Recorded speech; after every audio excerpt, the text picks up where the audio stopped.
At my son's wedding, my ex-husband's new wife wore a white dress and called me the help. I let it slide until she got to the mic for her speech. That's when I pulled out the envelope. What was inside silenced the room. I was already furious before the ceremony even started. There's crossing a line, and then there's dragging it, stomping on it, and setting it on fire.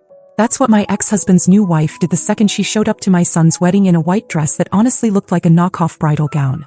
Satin beading, even a small train. People turned when she walked in. One of the waiters looked confused and asked if she was part of the wedding party. She just laughed and said, "Oh no, I'm family. That's just the help over there." She tilted her head toward me when she said it. I didn't flinch. I didn't blink. I just stood there letting her think she won that round. She always thinks she's clever. Years ago, when my husband left me for her, she strutted into our lives like she was some kind of upgrade. I stayed silent then too. Let them have their little fantasy. But deep down, I knew people like her always unravel eventually. You just have to give them rope. I hadn't planned on making any kind of statement at the wedding. I wasn't trying to prove anything. I wore a navy blue dress, simple and elegant, nothing flashy. I kept to myself, chatted with relatives, focused on my son and his fiancée. I wasn't going to let her pull me into her circus. But when she started parading around like she was the bride's mother, waving to people, snapping selfies with centerpieces, and cornering guests to tell them stories about her role in raising our son, I started to feel something I hadn't in a long time: rage. She crossed the line again when she insisted on being in every photo. The photographer was clearly confused. At one point, she inserted herself between me and my son in a group shot. Didn't even look at me. Just took her spot, smiling like she belonged there. My son gave me a look he knew, but I just shook my head. Let it go. I had something planned. Something small but loud. Tucked inside my purse was an envelope. Cream-colored, unmarked, sealed. Not a word written on it. But what was inside was going to stop every smug little smirk she gave me for the rest of the night. She didn't know it yet, but I was about to give my son and his new wife a gift. Something to help them start fresh. A gesture that would come from me and me alone. Something generous, meaningful, and impossible to ignore. And it would be handed over at exactly the right time. Then came the speeches. The maid of honor spoke first. It was sweet, emotional, a little funny. Then the best man. Same thing. Then somehow she ended up with the microphone. She wasn't listed. No one introduced her. She just stepped up, smiling like it was expected. My ex-husband didn't stop her. He just stood off to the side like he always did, watching, passive, useless. She launched into a speech that sounded rehearsed. Something about how it takes a village, and how she'd always known this boy was destined for something great. She told a story about helping him prep for college interviews, which never happened. She said he used to come to her for advice. He never did. Then she added a line I'll never forget. I feel like I've watched him grow into the man he is today, and I couldn't be more proud of the role I played in shaping him. It was subtle, but people shifted in their seats. Even her tone had changed. She was trying to replace me without ever saying my name. When she finished, she beamed like she just delivered a presidential speech. A few people clapped, unsure if they were supposed to. She walked back to her table like she just won something. That's when I stood up. I didn't make a scene. I walked to the newlyweds, hugged them both, said how proud I was, and handed the envelope to my new daughter-in-law. She smiled, a little surprised, then opened it without thinking. She froze. Inside was a certified check for $30,000. No speech, no big announcement. Just a quiet gesture. But the moment she pulled it out, the reaction around the table said everything. My son blinked, then stood and hugged me again, tighter this time. All eyes turned toward our corner of the room. Whispers started. Phones came out. People started asking questions. And across the venue, my ex-husband's wife sat down slowly, still in her wedding white gown, watching it all unfold with a look that said she finally understood. He had no idea who she was messing with. The next morning, I woke up to 14 missed calls. 6 from an unknown number. 3 from my ex. 5 from a number I recognized but had never saved. Hers. She'd started texting too. Long ones. Paragraphs. The kind of messages people write when they're trying to sound casual but are barely holding it together.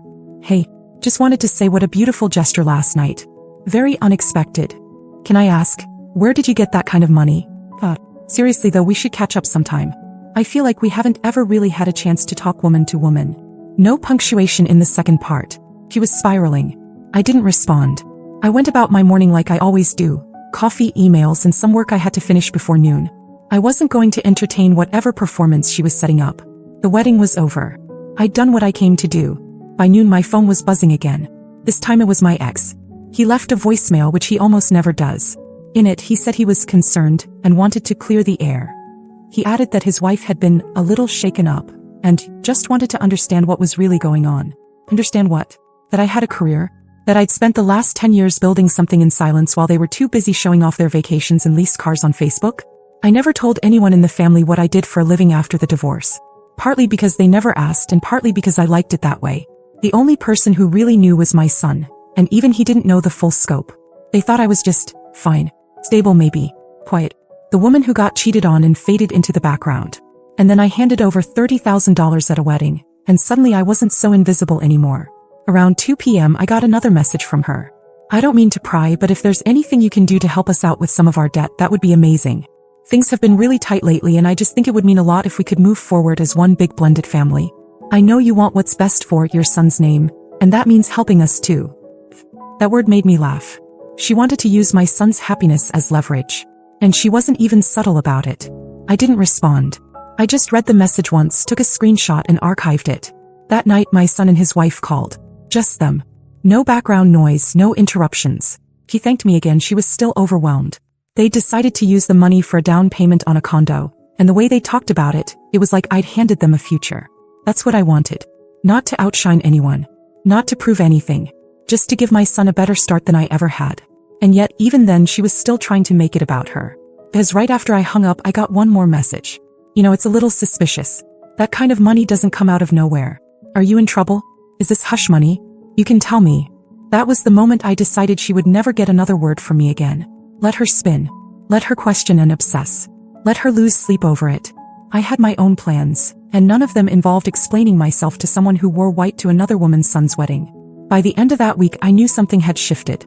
People who had ignored me for years were suddenly acting like we were old friends. It started subtly, likes on old photos, how have you been? From a cousin I hadn't heard from since the divorce. Then it escalated. Fast. One message read, heard about the wedding gift. Well, hope you're finally catching a break. Another, can't believe you've been sitting on that kind of money. What's your secret, girl? And then came one I still remember word for word. Be honest. Did you marry a rich old man and just not tell anyone? They didn't mean it as a joke. It wasn't curiosity. It was resentment dressed up in fake friendliness. Like they were all trying to smile through clenched teeth, hoping they could get just close enough to sniff out whatever advantage they thought I had. But the one who couldn't take it the most was her. My ex-husband's wife didn't stop calling. Morning, evening, random hours. She'd text if I didn't answer. She sent voice notes, rambling about how we got off on the wrong foot, and how money changes everything, followed by some bizarre story about her childhood and how she always dreamed of a big honeymoon but never had the chance. She wasn't subtle. The begging was buried in layers of passive-aggressive flattery. At one point she said, "You've always had this calm, powerful energy. I think it would be amazing if you could help us out now that you're in a position to." I didn't reply. Not once. I didn't owe her anything. Let her stew. But I could feel her unraveling from the outside. It was like she couldn't handle not knowing. The not knowing was driving her insane. That envelope hadn't just been a wedding gift. It was a threat to everything she'd built her self-image around. She'd spent years painting me as pitiful, bitter, stuck in the past. Now suddenly I was the one holding the cards and she couldn't stand it. Then one afternoon I looked up from my desk and saw him, my ex-husband, standing in the lobby of my office building, looking around like he wasn't sure he belonged there. He hadn't called. No warning. He knew where I worked, but he'd never come by before. I run a private consulting firm. High-end clients, all word of mouth. No sign on the door, no website. Just a name on a lease and a locked front entrance. I built it slowly, carefully after the divorce, while he and his new wife were busy buying designer furniture on credit and posting inspirational quotes about second chances. I stepped into the hallway and stood there, arms crossed. He looked nervous. He said he just wanted to check in. Asked if I had 5 minutes. Against my better judgment, I nodded. He didn't waste time. He said things had been hard at home, that she was sensitive, and the wedding had stirred up a lot of emotions. Then he looked me straight in the face and said it. I miss what we had. Not who I thought she was. Honestly, I think I made a mistake. He didn't even hesitate. Just dropped it like he was asking for the time. This man had blown up our life. Left me for a woman who mocked me openly at family events. Who wore white to my son's wedding. And now, because I handed over one envelope, he wanted to walk back through a door he'd slammed shut a decade ago? I didn't speak. I didn't argue. I just turned and walked back into my office. Closed the door. Sat down and resumed my work like he hadn't said a word. He stood outside for maybe a minute before I heard the door click shut. 10 minutes later my phone buzzed. Her name lit up the screen.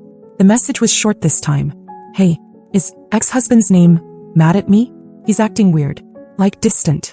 Just wondering if you've noticed anything. I stared at the screen for a second and smiled. She knew something had changed. She could feel it, but she didn't know what. And the worst part for her was that I wasn't going to tell her. Let her guess. Let her lose sleep replaying every moment, every word, trying to figure out what she missed. Because now she was finally on the outside looking in. 2 weeks after the wedding, everything seemed to get quieter, on the surface. She'd slowed down with the messages. I hadn't heard from her in 3 days, which was a personal record. But that kind of silence from someone like her doesn't mean peace. It means plotting. Sure enough, the quiet didn't last. On a Thursday morning, I opened my front door to find a courier envelope on my porch. No postage, no return address, just my name written in blue ink. I brought it inside, made coffee, and opened it with a butter knife. Inside, a letter typed 2 pages. From a law firm I didn't recognize. It wasn't a lawsuit, not technically, but it might as well have been. The language was laughable. It said my excessively conspicuous financial contribution at the wedding had created a public spectacle that caused my ex-husband's wife considerable mental anguish and reputational harm. They said she was weighing options to protect her personal dignity. I read it 3 times, set it down, then actually laughed into my coffee. This woman who'd called me the help in front of 100 people while dressed like a bride at my son's wedding wanted to talk about reputational harm? I didn't reply. I didn't flinch. But I did forward it to my attorney just in case. He called back half an hour later, barely able to contain a chuckle. Tell her to send another letter. I'll frame them, he said. She can't touch you. Still, the timing was strange. Because that same afternoon I got a call from my son. He asked if I was free for dinner, just the 2 of them and her parents. He sounded a little hesitant, like he expected me to say no. Of course I said yes. We met at a quiet restaurant near the lake. Classy low lighting, cloth napkins. When I arrived they were already seated. His wife hugged me the second I walked in. Her parents stood up, smiling, and shook my hand like I was someone important. It felt strange, like I was being honored and evaluated at the same time. We ordered wine, talked about the wedding, laughed about the cake disaster. The baker forgot the top tier. And then after the main course her father got serious.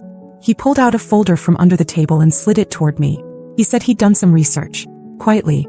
Through contacts. He knew I wasn't just comfortable, and that my work in consulting wasn't ordinary. Apparently he'd reached out to one of my former clients, an executive who only speaks when it matters, and that conversation had changed everything. Inside the folder was a business proposal. He ran a private development firm, boutique, discreet, extremely profitable. They were expanding, looking for someone with discretion, strategy, and connections. He wanted to bring me in as a silent partner. It wasn't just about work. It was a message: we see you. We respect you. We want you with us.